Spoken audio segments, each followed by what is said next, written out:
পরিবারের সাথে কোনো সিদ্ধান্ত নেওয়ার আগে স্ত্রীকে জানানোর প্রয়োজনীয়তা মনে করছেন না। প্রায় সবার সামনেই অপমান করে বসেন, ছোট করে কথা বলেন। স্ত্রীর বলা তার ছোট বড় কষ্টগুলোকে বেশিরভাগই বকবকানি ভেবে ইগনোর করেন। পরিবারের সবার জন্য খরচ করছেন স্বেচ্ছায়, দায়িত্ব নিয়ে, অথচ স্ত্রীর কোনো কিছু প্রয়োজন হলে আপনার পেছনে হাজারখানি কথা খরচ করা লাগে। অফিসের বস থেকে শুরু করে আত্মীয় স্বজন, এলাকাবাসী সবার সামনে আপনার রাগ কন্ট্রোল হয়। শুধুমাত্র স্ত্রীর সাথে সাধারণ বিষয় নিয়েও যাচ্ছে তাই ব্যবহার করেন।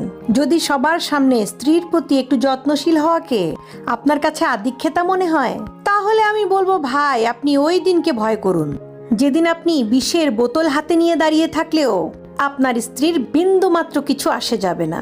কারণ কোনো মেয়ে কিন্তু পেটের দায়ে বিয়ে করে না যে আপনি 3 বেলা ভাত কাপড় দিচ্ছেন আর আপনার ডিউটি শেষ।